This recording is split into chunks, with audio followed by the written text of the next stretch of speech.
It was a good 3 days. I think we got a lot accomplished, thanks to the coaches and scouts and to all the other people in the organization that helped us over the course of this weekend. And there were a lot of different people. So we're very fortunate, to be in this position, to have this to focus on when so many people out there are suffering. And obviously our heart, thoughts and prayers are with all those people in the country right now that need our support. So we're excited. We think we got better as a football team, and we'll take questions. All right, we'll start off with Dave Ginsburg.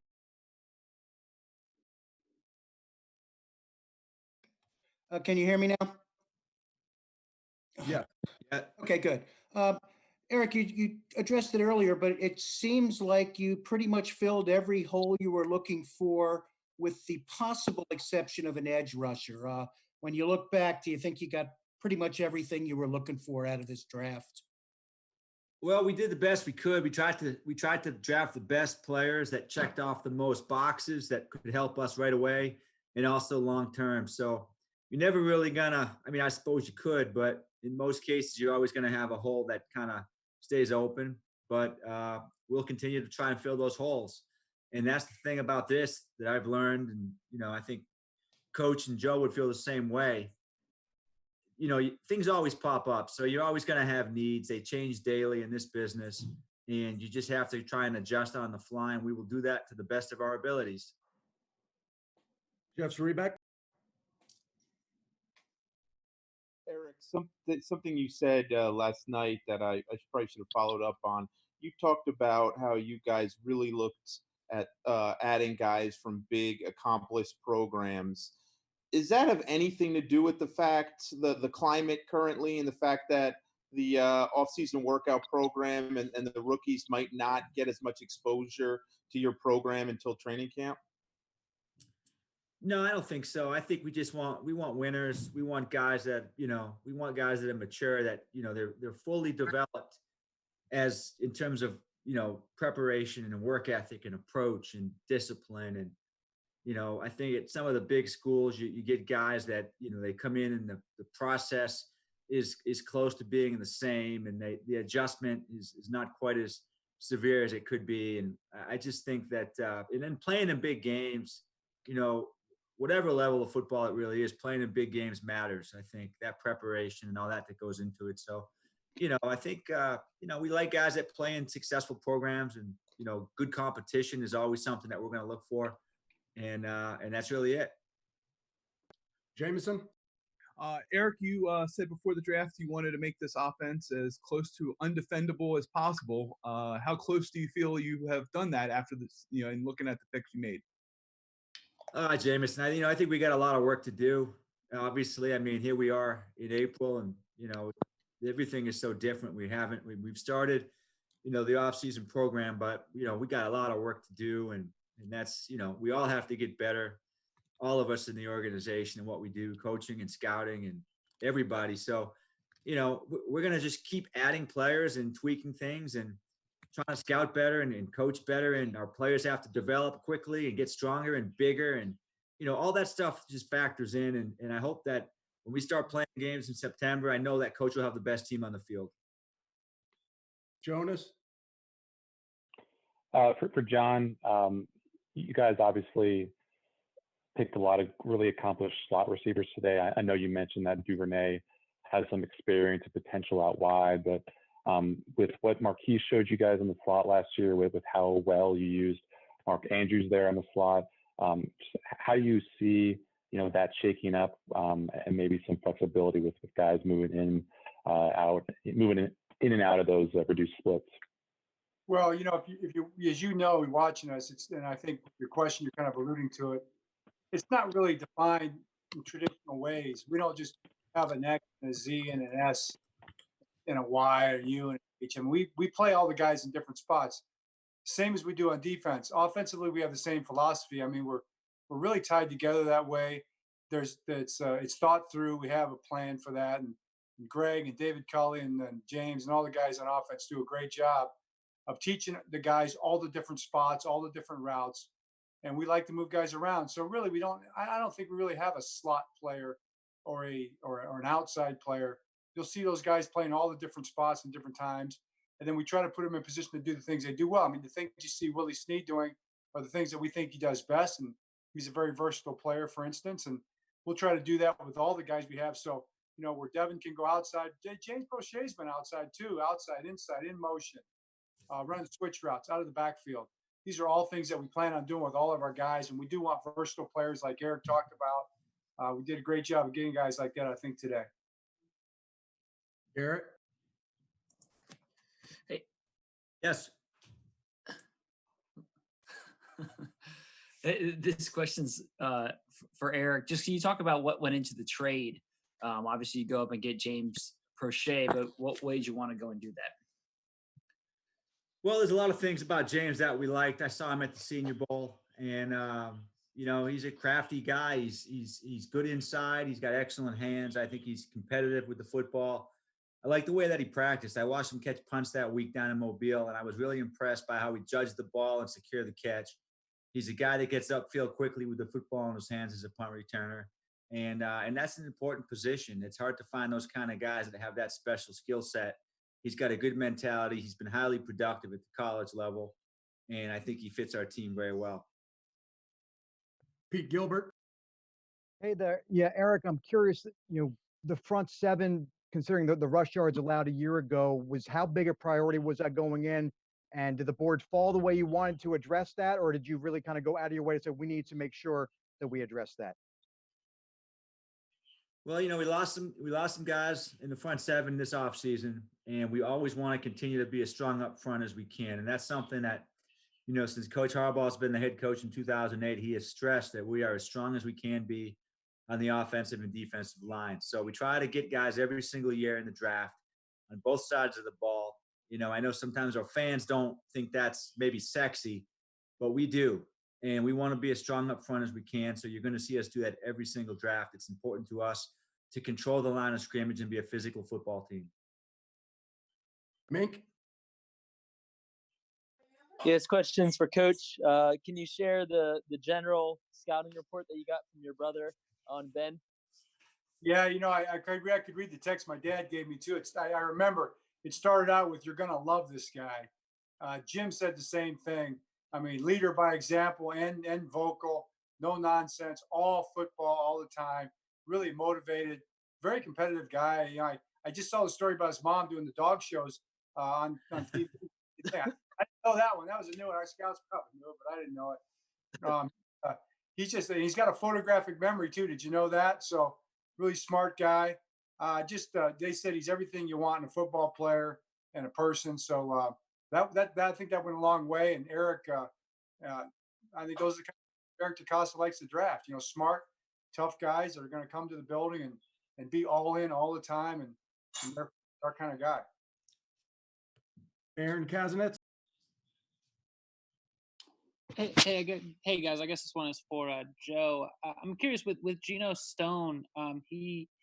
A lot of the scouting reports said that he's really smart, really savvy. How do you go about scouting guys like that and scouting the idea that a guy is good at reading quarterback's eyes or that sort of thing?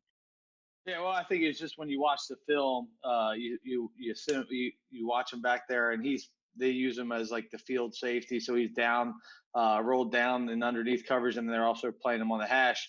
And you just watch how he processes things, and he's really quick to pick up routes coming across. Drives up quick, takes things away, shows a feel for the quarterback. He can identify run action quickly. So I think it's what you do is you watch the guy process what he's seeing as the play is going on. And when you watch Gino, you see a guy that really does have a good feel for what's happening in front of him and able to pick up keys and react quickly to take things away. So it's really just, I think really for scouts, years, experience and watching it over and over. You see enough guys, you see a guy that sees it quick, and he's one of them. Cliff Brown? Yeah, this is a coach. Just curious with the amount of young talent you guys have added on the offensive and defensive lines, do you think that's going to be good for these young guys to have all the competition that they will have to push each other on both sides of the ball as they try and get better? Absolutely. I mean, competition makes us better, breeds excellence. Iron sharpens iron. That's something that we believed here for many years. It's true. And then, the leadership those guys are going to get also. I think we've got some great leaders on defense. in that room, and on offense as well. You know, those guys are going to come into great rooms. They have two great coaches. Our two do a great job of coaching those guys up front. I mean, they're going to be coached by the best. So we expect them to get up to speed really quickly. I really expect those guys, even with our present situation, we're going to go to work next week with some individual meetings, some of those virtual meetings we're going to have, start teaching them the playbook right away. And we would be expecting those guys to contribute for us right out of the gate. Luke Jones.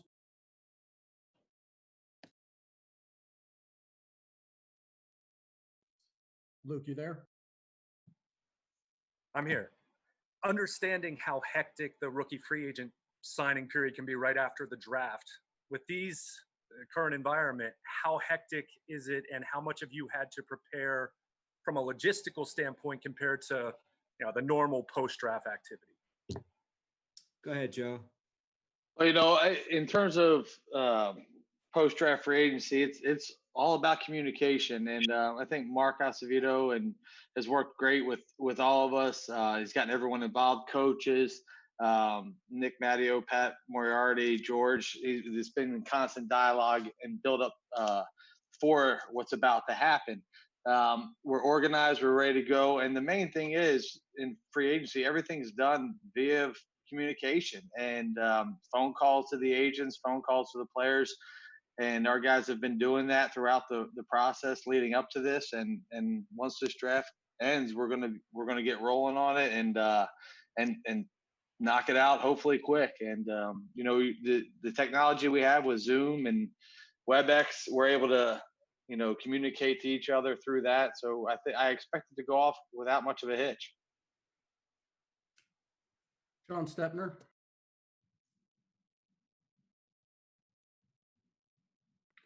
Todd Karpovich. Can you guys hear me? Yes. Hi, this is for Eric, Joe, or Coach Harbaugh. This is going to be the most watched draft in NFL history as far as television ratings with fans, which says, you know, it's a nice diversion for people to get back to some normalcy. Did you feel that way also, that able to get back to business was a nice diversion and sort of kind of did the draft serve as a sense of, you know, getting back to business and kind of a nice distraction from what's going on with this pandemic?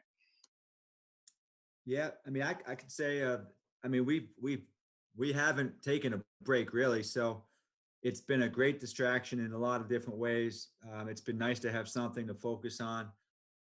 You know, on the other hand, I think it's been amazing to be able to spend this time with my family as well. So to have moments during the day when I could go out and see my boys and my daughter and just spend time with my wife, going for a walk or something, you know, and also be able to do this job has been something pretty special and unique, and I've enjoyed it in a lot of different ways.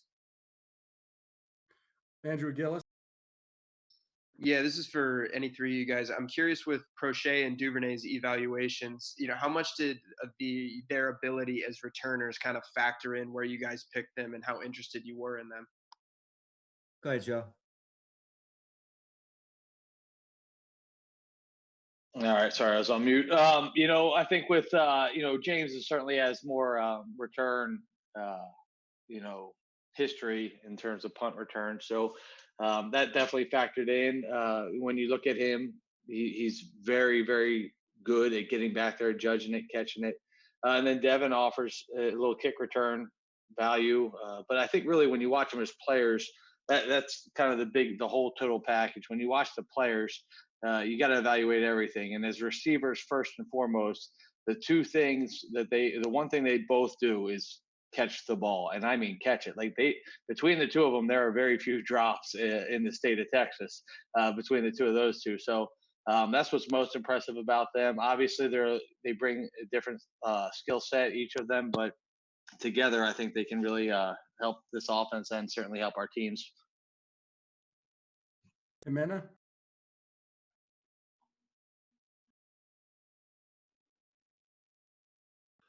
All right, Jerry Coleman. All right, this is for Eric and Coach, since you're separate. As far as looking at the way things went now that it's over virtually, how would you say technically things? I know there was a reported power outage. Besides that, how would you think things went from your end in conducting things from your house? Go ahead, Coach. Can you hear me? I can hear you. I thought it went great. I give our IT guys all the credit in the world. Our guys were great. Nick Fusi and that whole crew. I mean, they just got everything set up so well. And David McDonald and all the different guys in different departments. Just amazing first class. It went smooth. It was easy. Even guys like me and Ozzy that, make act like we don't know what we're doing, which we don't. They made it great for us. And I just really very grateful. It was perfect. All right, Matthew Stevens. Hey guys, with the pandemic going on, this everything kind of went virtual, and we talked a little about that. But what things do you want to maybe carry from this into future years to potentially help you guys out and maybe be a little bit easier to communicate in person in future years?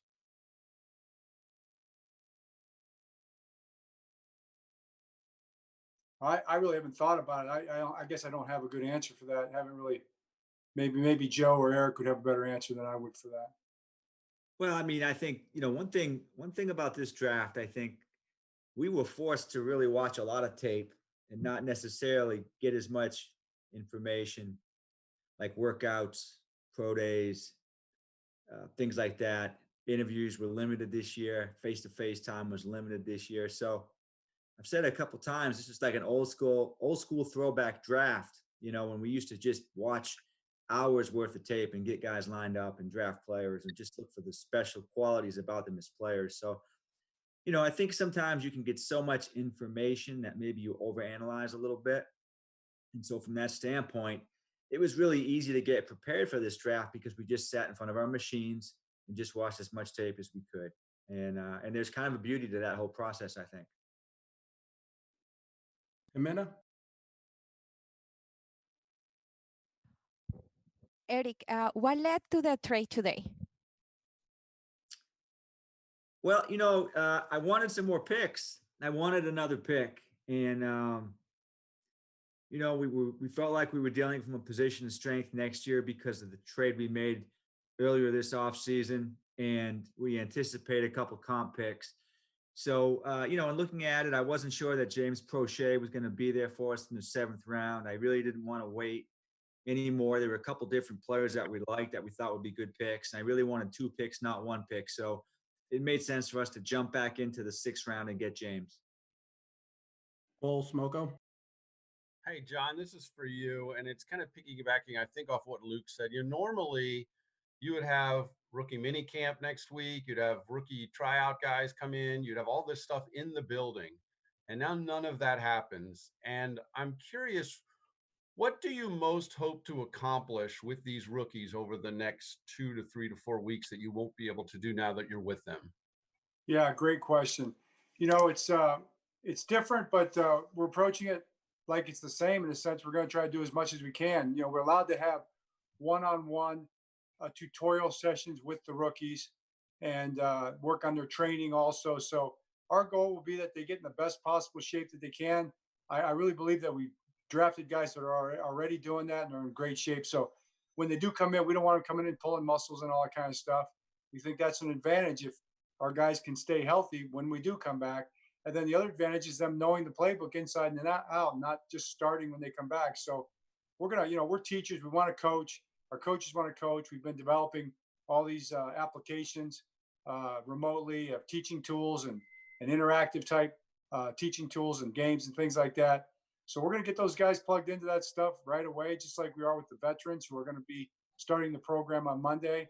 And we're going to do as much as we can to prepare them to be ready. Because what you want is you want them ready to compete. We're not drafting them to redshirt them. We're drafting them to play them as freshmen. We want them to play. And we're going to do everything we can to get them ready and get them on the field, even though we won't be, hand in hand, so to speak. We'll be socially distanced, but we can still teach our offense, our defense, and our special teams this way. Kyle Barber. Yeah, this question is for Eric or Joe. Eric spoke about the Red Star meeting the other day on social media, and I was curious whether the team ended up picking a player that was the one sole player that your scouts were all in on, if that's not too much information, of course. Yeah, well, that's probably too much information. But yeah, we got a couple of our guys, and so that's awesome.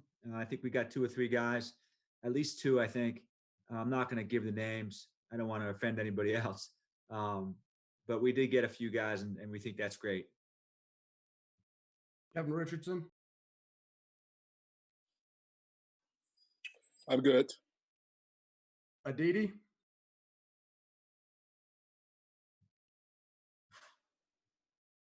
Sorry, I didn't unmute myself.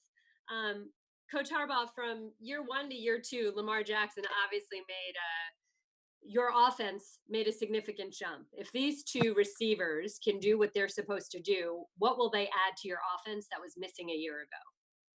Well, I mean, I think it's just these two guys are talented players we didn't have a year ago. So, we try to use all of our guys as best we can. They both can make plays on the ball. I mean, I think that's the main thing. They're gonna we're pretty diverse in our offense, as you know, D. And we got different kind of option plays and RPO plays and drop back passes and deep passes and all different play action passes. And we've got one guy that can really run like crazy and make all kind of catches. We got another guy that can really run routes and has a feel for getting open and catch the ball like crazy. So Lamar's going to love both those two guys. And also we're developing the guys we have. I mean, Miles Boykin and Jaleel Scott are working extremely hard to get better. Those are two big receivers, quote unquote outside receivers that can go up and get the ball. And Willie Snead's going to be Willie Snead. I'm excited about our weapons on offense. That we have speed, we got tough guys, very determined guys, and we're trying to build something as explosive as we possibly can. Aaron McMahon, do you have a question?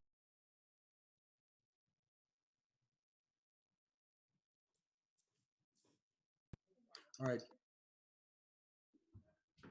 Jeff Srebeck. Joe, is Ben Bredesen, is the whole versatility aspect, is it possible that he can play center too? Is that something that went into your discussion? And do you think ultimately that could be part of his skill set? Yeah, I think that was discussed, the potential for him to also play center. I think when we talk about offensive linemen, we try to evaluate them on versatility, all offensive linemen. There's a lot of tackles that went in this draft that we discussed playing guards. There's obviously last year, if you look at Patrick McCarry, when we signed him after the draft, one of the discussions was him moving all the way down into center. So we certainly look for that in all the offensive linemen we pick, the guys that are versatile, have the potential to be a two-position flexibility type of guy. I think that certainly adds value to those types of guys. Jameson. Eric, you have a great young foundation on offense, especially. You look like in free agency, you really more address defense. What has the strategy been trying to really build this offense through the draft and get guys that pretty much can develop with Lamar through the years? That's a good question. I don't think it's anything necessarily intentional. I think we just try and eliminate as many holes as we can. And, we're younger, I think, on offense. So we have less guys whose contracts have expired or reaching like the end of their contracts. Just seems like, the last couple of years we've had a bunch of defensive contracts all kind of hit at the same time. So, we've had to get creative from that standpoint. I think that we are young in offense. I think it's exciting. I think we've wanted to be an exciting team. I think speed is a part of that. As I said yesterday, I think the younger you are, probably the faster you are. So, I think we're trying to stay young. We want to be a young team, but we also want to be an experienced team. And I think we're at the point now in offense, which I like, is we are a young team, but we are an experienced team. We have a lot of guys that played in big games, and that's what you want to see. So I think we like the chemistry of the team. It changes every single year.